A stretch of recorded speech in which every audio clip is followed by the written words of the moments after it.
Good evening, my Real News Media TV family. Welcome back to the channel for another news update for February 15, 2024.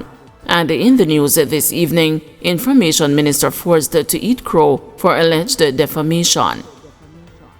With today's deadline for an apology from him breathing down his neck, the Information Minister Robert Nestor Morgan took to the airwaves yesterday to head off a threatened defamation suit from an aggrieved Jamaican.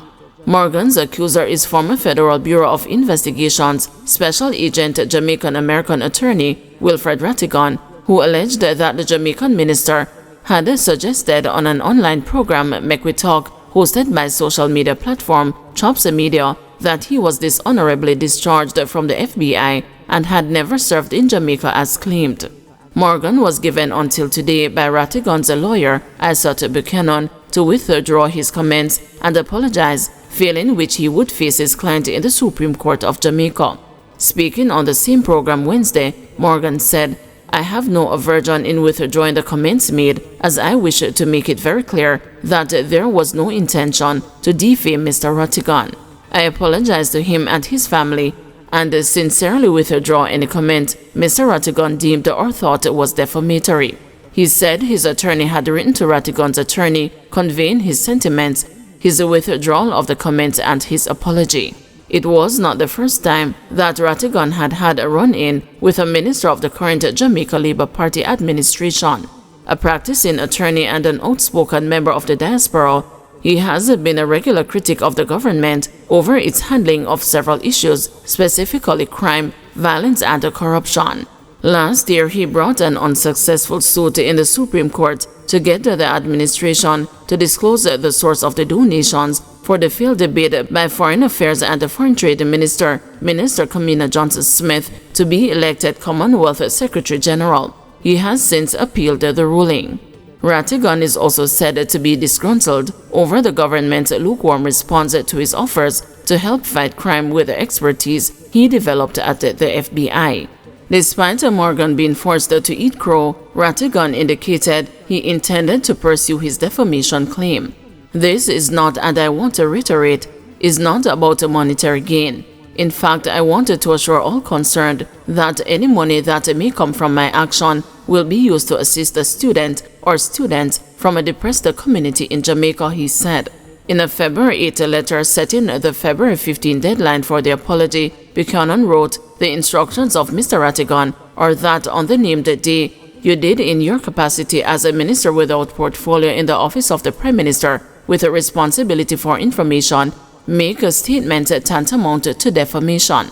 The statements were not only reckless, considering the office you serve, but such statements acted in such a way to cause harm to the public profile of Mr. Rattigan."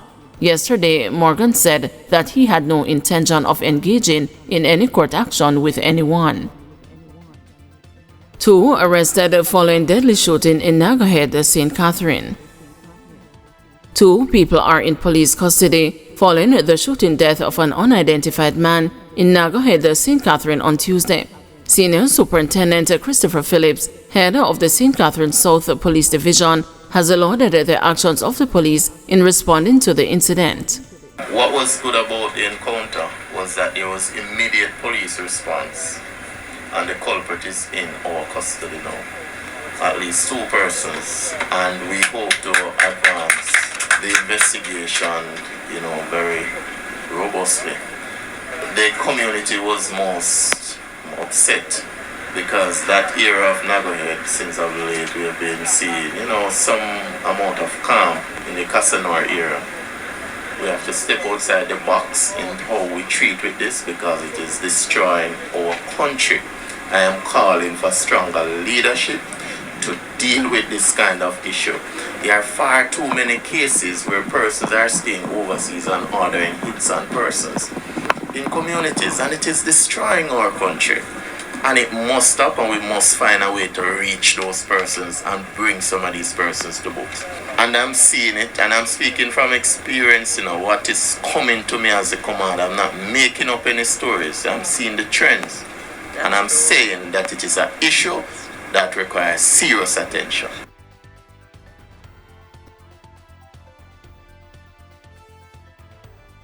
A 27-year-old St. Andrew music producer who was held at an airport trying to flee the country has been charged with murder and is to go to court next week. In addition to murder, Shaquille Hudson is also charged with illegal possession of a firearm and illegal possession of ammunition. He is scheduled to appear in the Kingston and the St. Andrew Parish Court on Thursday, February 22. Hudson was arrested at the Norman Manley International Airport on Tuesday, February 6, when he tried to leave the island. The charges stem from the Wednesday, December 29, 2021 shooting death of 23-year-old Troy Beckford. The police report that about 11:30 a.m., Beckford and Hudson were at a business establishment when an argument developed between them. A physical fight ensued, and Hudson pulled a firearm and shot and killed Beckford before escaping in the area, according to the police. He was on the run for years until last week when he was apprehended trying to leave the country. Residents wary about a plan for bypass from P.J. Patterson Highway to Heartlands Road. Plans to develop a bypass from the P.J. Patterson Highway to Heartlands Road have been met with concern by residents of the Whitewater Meadows community in St. Catherine.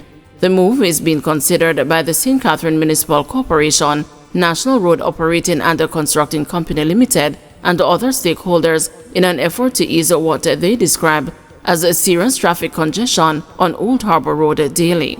Some residents are, however, opposed to the bypass being constructed on the Heartlands Road. The thoroughfare is adjacent to Whitewater Meadows and the Innswood High School and connects Old Harbor Road to the Spanish Town Toll.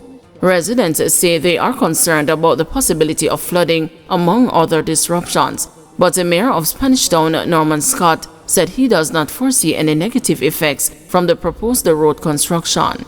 I don't see much of a challenge as it relates to how the flow of water as is now, and if it is used, would increase an impact on it. I think that coming out of this, I would recommend that a survey be done as to the citizens in respect of whether or not they want the exit and entrance. Ivan Anderson, managing director of NROC, who was also at the town hall, said once NROC and the National Works Agency approve the road design and implementation, work will begin within 14 months. He said there would be several upgrades to the existing roadway. The lower sections we will widen. The upper sections will improve the intersection with Heartlands Road. So we'll put in turning lanes, new sidewalks, those kind of things at the intersections. But we're not cutting any trees along the roadway. Savannah Lamar PNP councillor caretaker concerned with a crime rate in her division. Following Wednesday night's shooting of 4 people as they were leaving a Valentine's Day function at a bar, People's National Party council caretaker for the Savannah Lamar division, Julian Chang, is expressing concern about the spate of crime which she said has haunted her division. According to the police, 4 people were shot outside the bar and were rushed to the hospital where they are undergoing treatment. The news understands that one of the victims, who reportedly got shot in her abdomen, is employed at the bar. I want to express my sympathies to the families of the persons who have been shot. It is really a sad time for Savannah Lamar. Within the last 3 weeks, we have had a similar encounter, Chang told the news on Thursday afternoon. Chang said one of the victims, who is known to her, is unconscious and in a serious state. One of the persons who was shot is one of my former employees, and I understand that she is in a critical condition, and she is also a member of my division, a distraught Chang said. She said a similar incident 3 weeks ago also left more than 3 people in her division wounded after they were shot up at a party. We have really been haunted by the spate of crime in Savannah Lamar, she stressed. She has pledged to coordinate meetings with the relevant stakeholders and have the necessary discussions surrounding the crime plaguing the business hub. One vendor who plies her trade in the township told the news that she is scared and opts to close her small business earlier than usual. Me no feel good about the shootings. Me afraid. Me have to go in early, sometimes 7 or 8 p.m., one vendor said on condition of anonymity. She said before the shootings she would stay overnight in the town as she tried to make a living, but her hours have been shortened since. Every day the shootings and murders get worse, the vendor bemoaned. Meanwhile, one resident told the news that the 15 years maximum sentence that criminals are slapped with is insufficient. "Me no like what I go on, too much killing, that's why me no really come out," the elderly man said.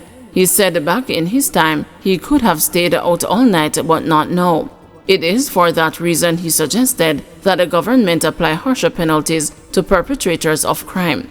The government must put up more resistance for the killer them. From you catch a man with gun, you just put him away. Them no fi come back a road, cause of them come back and a them that again, he stressed.